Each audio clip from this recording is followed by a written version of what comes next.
சினிமாவில் இருந்து ஒருத்தர் அரசியல் போயிட்டா கூத்தாடி ஏன் வராங்கிறது. அப்போ அரசியல் நீங்கள் நடிக்க வந்தால் நாங்கள் ஏற்றுக்குவோம், சினிமாக்காரன் அரசியலுக்கு வந்தால் நீங்களே ஏற்றுக்க மாட்டீங்க. சினிமாக்காரன் எதுக்கு எதையும் பிள்ளைங்க ஏன் கூச்சல் புரிய, ஏன் இவ்வளோ கட்டம் கட்டுறீங்க? நாங்கள் நல்லது சொல்கிறோம். கூத்தாடி தான் இப்போ இல்லை, இந்த கூத்தாடிங்கிற வார்த்தை இப்போ இல்லை, இது காலங்காலமாக கெட்டுதான் இருக்கும். ஆனால் ஆண்டுகிட்டு தான் இருப்போம். கலைஞர் முதல்ல கூத்தாடி, எம்ஜிஆரும் கூத்தாடி தான், அடுத்து ஜெயலலிதா வந்தாங்க, அவங்களும் கூத்தாடிங்க, அவங்களும் கூத்தாடி தான். புரட்சி கலைஞர் விஜயகாந்த் வந்தார், அவரும் கூத்தாடி தான். இன்றைக்கி விஜய் சார் அரசியலுக்கு வந்திருக்காரு, நீங்கள் அவரும் கூத்தாடின்னு சொன்னீங்க. நீங்கள் கூத்தாடி கொஞ்சம் சொல்லிட்டே இருப்பீங்க, எங்களுக்கு அது இல்லை. நாங்கள் கூத்தாடி பெருமை நினைப்போம்.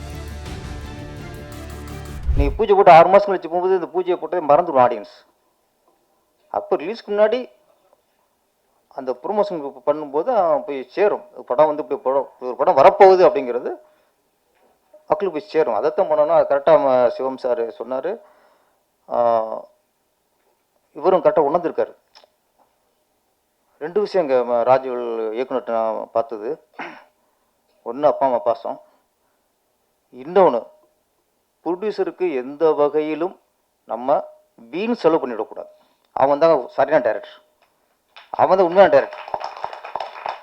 எந்த இயக்குனர் நம்மளை நம்பி ஒரு படம் கொடுத்துருக்காரோ, நம்ம நம்பி இத்தனை கோடி ப்ராஜெக்ட் பண்ணுறாங்கன்னா அவங்களுக்கு வந்து தேவையில்லாத செலவு பண்ணாலே அது முதல் லாபம். லாபத்துக்கு பிள்ளையா சொல்லி அதுதான். நீங்கள் எத்தனை நாள் ஷூட்டிங் குறைக்கிறீங்களோ அந்த செலவு தான் முதல் லாபம் ப்ரொடியூசருக்கு. அப்புறம் விற்கிது அடுத்த விஷயம். ஒரு 40 நாள்னா நீங்கள் 30 நாள் எடுத்தீங்கன்னா 10 நாள் செலவு இருக்குல்ல, இது மிச்சங்க. அவர் நீங்கள் மிச்சப்படுத்துறது தான் இன்றைக்கி ப்ரொடியூசருக்கு லாபம். அது கரெக்டாக பிளான் பண்ணியிருக்காங்க. ஒரு இயக்குனர் கதை, திரைக்கதை, வசனத்துக்கு எந்த அளவுக்கு உழைக்கிறாரோ அதே உழைப்பு ஒரு படத்தை ஷூட்டிங் பண்ணுறதுக்கு பிளான் பண்ணுறது. அதே இதுக்கு திங்க் பண்ணுறோம்ல, கதைக்கு திரைக்கதைக்கெலாம் திங்க் பண்ணுறோம்ல, இந்த திங்கிங் இந்த படத்தை எந்த அளவுக்கு சிக்கன் எடுக்கலாம், எந்த அளவுக்கு பிளான் பண்ணிக்கலாம், அதே அளவு இதுக்கு ஷூட்டிங் உட்காரணும். அவன் தான் சரியான இயக்குனர். ஒரு இயக்குனர் முதல்ல தயாரிப்பாளருக்கு சரியான இயக்குனர் இருக்கணும், அதுக்கப்புறம் மக்கள். ராஜுவை பொறுத்த வரைக்கும் இப்போ எக்ஸ்ட்ரீம் படம் நல்லா வந்திருக்கு, அடுத்த தியேட்டருக்கு போக போகுது, வெற்றி அடைங்கிற அடுத்த விஷயம். முதல்ல அவர் தயாரிப்பு நல்லா இருக்கும்னு நினைக்கிறாருல்ல, அதே உங்களுக்கு முதல் வெற்றிங்க.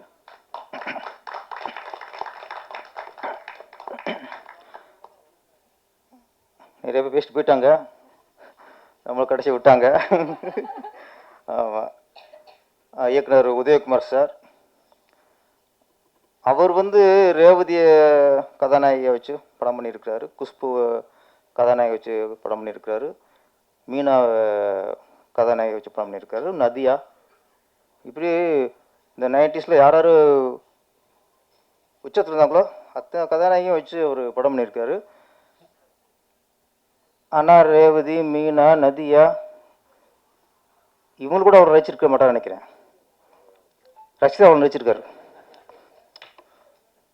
ரசிதா உட்காந்தாங்க, பக்கத்தில் அவர் உட்காந்தாரு. இப்போ எனக்கு ரக்ஷா மேடத்துக்கும் அறிவும் இல்லை, பழக்கம் இல்லை. நம்ம அப்படி பேசுறது நான் தாங்கிட்டு உட்காந்துருக்கேன். தலைவர் வந்தார், டக்கு போட்டு நான் உங்கள் ரசிகரன்ட்டார். என்னடா அது எப்படி போகிறாரு, விட்ட போகிறாரு. ஓகே, உடனே அப்புறம் அது அவங்க ரசிகர்னு சொன்னால் பரவாயில்ல, அடுத்து செல்ஃபி எடுத்துக்கிறாரு. என்னடா தலைவர் வேறு ரேஞ்சு போய்க்கிருக்காரு அப்படின்ட்டு. அதுக்கப்புறம் இங்கே மேலே வந்து உட்காந்துட்டாரு. நான் வர்றேன், இங்கே உட்கார்றாரு. நீ என்ன தள்ளி விடுறாரு அப்படின்னு புரியல. ஒரு சீட்டை பக்கத்தில் தக்க வச்சுட்டே இருக்காரு. அப்புறம் ரஷ்யா வந்தோடனே நீ இங்கே உட்கார்னாரு. அடாப்பா, இதுக்கு தான் என்ன தள்ளி விட்டலான்ட்டு. ஆமாம், அப்போ அந்தளவுக்கு. இப்போ இவர் சொன்னார் டைரக்டர் ராஜவேல், நாங்கள் ஷூட் பண்ணும்போது மாநிலத்தில் பார்ப்போம், மாநிலத்தில் பார்க்கும்போது இந்த பொண்ணுக்கு கண்ணு சூப்பராக கிடா, பவராக இருக்குது, அப்படி இருக்குன்னு நான் சொன்னேன்னாப்ல. நீங்களாம் கேமரா வழியாக மானிட்டரை பார்த்தேன் கண்ணை பவர் தெரிஞ்சுக்கிட்டியே. உதயகுமார் சார் பார்த்தீங்களா, ஸ்ட்ரெயிட்டாக பார்த்தியா அந்த பொண்ணு கண்ணு அப்படின்ட்டார். அதுதான் சீனியர் தான், ஜூனியர் தான். இல்லை அதெல்லாம் அவர் அவங்களுக்கெல்லாம் பெரிய இயக்குறதுலாம் பார்த்தோன்னே கணிச்சிருவாங்க. ஒரு பொண்ணுக்கு கண் எப்படி இருக்கு, ஃபேஸ் கிட்ட எப்படி இருக்குது, அது சொல்கிறார் கம்பீரமாக இருக்குன்ட்டாங்க. எல்லாமே ஒரு சீனியர் இயக்குனர் சொல்லும்போது அது சரியாக தான் இருக்கும்.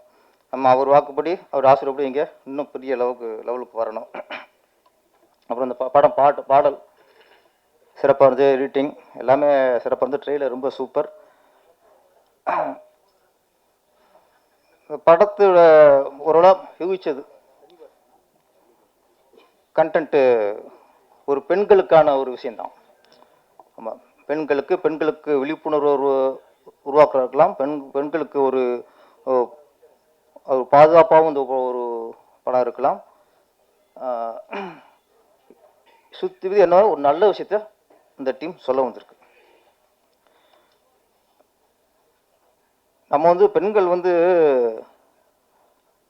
இன்னைக்கு சொல்கிறோம், இன்னைக்கு ஆணுக்கு நேராக பெண்கள் வந்துட்டாங்க. எல்லா வகையிலும் இன்னைக்கு எந்த வகையிலையும் ஆண்களுக்கு பெண்கள் வந்து குறைஞ்சதில்லை. நாங்கள் ஃப்ளைட் ஓட்டுறோம், சிஎம் ஆயிட்டாங்க, பிரதம மந்திரி ஆயிட்டாங்க, கலெக்டர் ஆயிட்டாங்க, எல்லாம் ஆயிட்டாங்க. ஒத்துக்க வேண்டியது தான். ஏன்னா இன்னைக்கு ஆண்களோட சில விஷயத்தில் அவங்க பெண்கள் கொஞ்சம் மேலே தான் இருக்காங்க. ஆனால் ஒரே ஒரு விஷயம், இன்னைக்கு பேப்பரை பார்த்தா, நியூஸை பார்த்தா, இந்த பாலியல் தொல்லை, பலாத்காரம் இது அதிகமாகிட்டே இருக்கு. மற்ற வகையில் ஆண்களுக்கு நிகராக பெண்கள் இருக்கும்போது அவ்வளோ உயர்ந்துட்டாங்கும் போது இந்த இது மட்டும் ஏன் வந்துட்டு இருக்கு? என்ன காரணம்? இப்போ கொஞ்சம்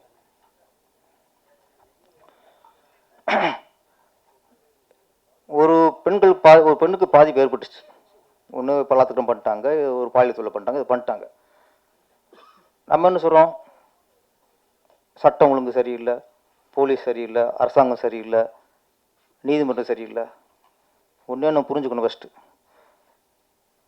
ஒரு பெண்ணு ஒரு பாதிப்படைந்தால், யாராவது 4 பேர் பொண்ணை ரேப் பண்ணிட்டா அவங்கள கண்டுபிடிக்கிறது தான் போலீஸ், அவங்க தண்டனை கொடுக்கறது தான் நீதிமன்றம். ஒரு பொண்ணு தன்னை காப்பாற்றிக்கிறது அவங்க கையில் இருக்கு. போலீஸ் காப்பாற்றிக்க முடியாது, போலீஸ் செக்யூரிட்டி வந்து இருக்க முடியும். அப்போ இந்த சமூகத்தில் இவ்வளவு செய்தியில் வரும்போது நம்ம போலீஸை குறை சொல்லியோ, நீதிமன்றத்தை குறை சொல்லியோ, அரசாங்கத்தை குறை சொல்லியோ பிரயோஜனம் இல்லை. தவறு நடந்தால் கண்டுபிடிக்க தானே போலீஸு, தண்டிக்கிறது தானே போலீஸு. தண்டிச்சுட்டா பாதிப்பு போயிருமா? அப்போ இந்த பெண்கள் வந்து முதல்ல நம்ம காப்பாற்றிக்கணும். நமக்கு நாம தான் பாதுகாப்பு இருக்கணும். அதுக்கு என்ன பண்ணணும்? அதுக்கு எந்த மாதிரி நம்ம நடவடிக்கை இருக்கணும், எந்த மாதிரி நம்ம ட்ரெஸ் பண்ணணும், பொது இடத்துல நம்ம எப்படி இருக்கணும், பொது இடத்துல எப்படி நம்ம நடந்துக்கணும், இவ்வளவு விஷயங்கள் இருக்கு. இதுதான் ஒரு பெண் வந்து தன்னை பாதுகாத்துக்கிறதுக்கான வழிகள். நான் எப்படின்னா ட்ரெஸ் பண்ணுவேன், பார்க்குறவங்க கண்ணு தான் பார்க்குறோம், தப்பாக பார்க்குறான், இதெல்லாம் தப்ப கட்டுது. என்ன போய் இந்த கதையில் அதான் சொல்ல வர்றாரு நினைக்கிறேன் ராஜு சார். நான் ட்ரையல் பார்க்க உணர்றது அதான். ஏன்னா ஒரு சாங்கு எல்லாம் கொஞ்சம் கவர்ச்சி தான் அடிக்கிறாங்க. அந்த பொண்ணு அவங்க மட்டும்தான் ஹோம்லியாக இருக்குது. சில இடங்களில் சிலதுக்கு டேஸ்ட்டு ஹோம்லியாகிடும், ஹோம்லியை பிடிக்கும். என்ன இருந்தாலும் அந்த ஒரு பெண்களுக்கு பெண்ணு தான் பாதுகாப்பு. ஒரு விஷயம் இப்போ எக்ஸ்ட்ரீம் ஒரு நல்ல விஷயம் சொல்லுதுங்க. சினிமா வந்து நம்ம இந்த உலகத்துல இந்த நாட்டிலே சரி மிக உயர்ந்த ஒரு சாதனம் சினிமா. சினிமா தான் நிறைய நல்ல விஷயம் மக்கள் சொல்லுது. இன்னைக்கு வந்து ஒரு ஆன்மீகவாதி யாரும் பேசுறதில்ல, அரசியல்வாதி யாரும் பேசுறதில்ல. இந்த ஒரு பெண்ணுக்கு பாதுகாப்பா எப்படி வந்து இந்த படம் சொல்லுது. எத்தனை படம் வந்து ஒரு குடினால எத்தனை குடும்பம் கெட்டு போகுது, குடினால சமூகம் வந்து சீரழின்னு எத்தனை படம் சொல்றோம். சினிமா தான் சொல்லுது. குடும்பத்தோட கூட்டு குடும்பமா இருக்கணும், பாசம் இருக்கணும், சினிமா சொல்லுது. அண்ணன் தங்கச்சி பாசமா இருக்கணும், சினிமா சொல்லுது. பையன் அம்மா எப்படி கவனிச்சுக்குங்கிறத சினிமா சொல்லுது. அப்பா பையன் எப்படி இருக்கணுங்கிறது சினிமா சொல்லுது. எல்லா நல்ல விஷயத்தை எல்லாமே இன்னைக்கு சொல்லிக்கிட்டு இருக்குது சினிமா சினிமா சினிமா. எங்கே ஒரு மேடையில் அரசியல்வாதிங்க குடிக்க சொல்லிருக்காங்க சொல்லுங்க தம்பி, யாரும் குடிக்காதீங்க, குடிச்சா அவங்க குடும்பம் சீரழிச்சிடும். அவங்க சொல்லணும். அரசியல்வாதி வந்து மக்களுக்காக வந்தவங்க, மக்கள் சேவைக்காக வந்தவங்க. பெண்கள் எப்படி இருக்கணும், பெண்களுக்கு அட்வைஸ் யாராவது ஒரு அரசியல் பேசுகிறாங்களா? குடியை பற்றி யாராவது பேசுகிறாங்களா? யாராவது ஒரு இப்போ யாராவது அரசியல்வாதி ஜாதி ஒன்று சொல்கிறாங்களே? எத்தனை படங்க நம்ம திரைப்படம் வருது, ஜாதி கூடாது, ஜாதி ஒழிக்கணும், எல்லாரும் சமம், எல்லாரும் சமங்கிறது எத்தனை சமம் சொல்லிக்கிருக்கோம்? யாராவது ஒரு அரசியல்வாதி நாங்கள் ஜாதி ஒழிப்போம் சொல்கிறாங்களா? சொல்ல மாட்டோம். மதம் நம்ம எம்மோது சம்மந்தம் எத்தனை படம் வந்துருக்கு, அரசியல் சொல்லுவாங்களா? இன்னைக்கு அரசியல்வாதிகள் சொல்ல வேண்டியது, ஆன்மீகவாதி சொல்ல வேண்டியது எல்லாத்தையுமே இன்னைக்கு சொல்லிக்கிறதுக்கு நம்ம சினிமா சொல்லிக்கிட்டு இருக்கு. குடிக்காத, பெண்ணை கெடுக்காத, அம்மா மதி, அப்பாவை மதி, நட்பை மதி, எல்லாத்தையும் எங்க சினிமா சொல்லிக்கிட்டு இருக்கு. ஆனா எங்க சினிமா கடைங்க உங்களுக்கு கூத்தாடி. நீங்க நீங்க என்ன பண்றீங்க? நல்ல விஷயம் அவனுக்கு குறை சொல்றது, இவன் அவனுக்கு குறை சொல்றது, நீ நீ இவ்வளவு ஊழல் பண்ணலையா, நீ இவ்வளவு ஊழல் பண்ணலையா? இன்னைக்கு யாராவது அரசியல் நான் நல்ல விஷயம் யாராவது சொன்னாங்க மேடையில் பேசுறாங்களா? நல்ல விஷயம் போய் எங்க சினிமா தாங்க. எங்க சினிமா மாதிரி உயர்ந்த உலகத்தில் எதுவுமே இல்லைங்க.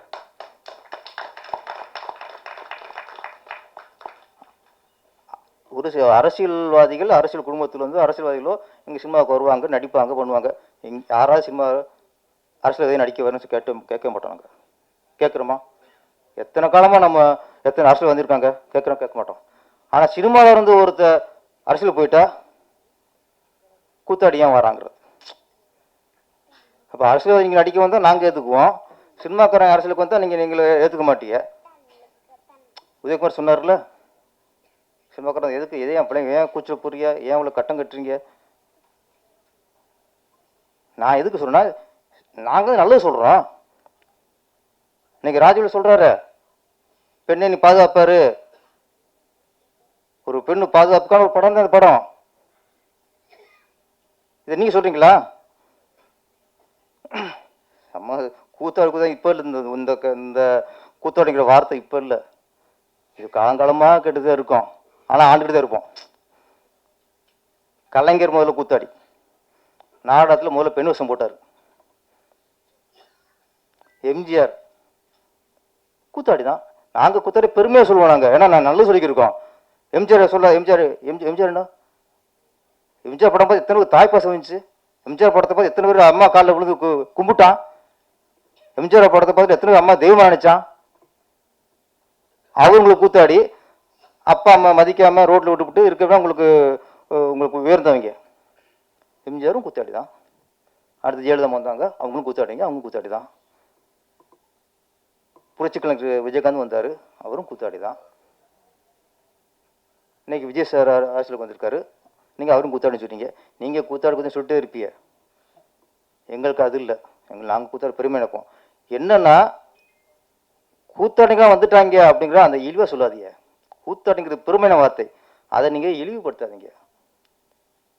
கூத்தாடிங்க வந்தாங்க, கூத்தாடிங்க வந்துட்டாங்க அப்படிலாம் யாரும் நீங்கள் இழிவுபடுத்தாதீங்க. கூத்தாடிக்கிற தொழில் எப்படி ஒரு ஜாதியை குறிப்பிட்டு இழிவாக பேசுறது எவ்வளோ பெரிய தப்போ, அதே மாதிரி கூத்தாடிங்கிற தொழிலை இழிவாக யாராவது பேசுனா மிகப்பெரிய தப்பு, அது கண்டனத்துக்குரியது.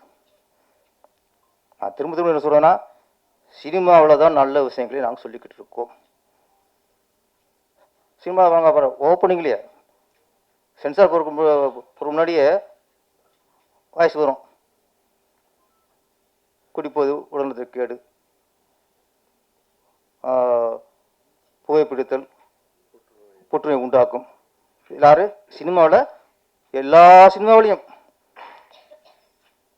வருஷத்தில் 150 படத்துக்கு மேலே வந்துச்சுன்னா 150 படத்துலையும் நாங்கள் சொல்லுவோம், ஃபர்ஸ்ட் பிகினிங்கை குடிய கெடுக்கும், புகைப்பிடிப்பது புற்றுநோய் உண்டாக்கும். அரசியல் யாரோ சொல்லியிருக்கீங்களா? நீங்கள் என்ன, நீங்கள் வந்து எங்களை கூத்தாடிங்கன்னா நீங்கள் ஒன்று பண்ணுங்க, ஒவ்வொரு அரசியல் மேடையும் ஃபஸ்ட்டு மீட்டிங் ஆரம்பிக்கிறதுக்கு முன்னாடி நீங்கள் இதை சொல்லுங்கள், உங்களுக்கு மக்கள் மக்களுக்கு நாங்கள் ஒத்துக்கிறோம், இது சொல்லிட்டு ஆரம்பிங்க.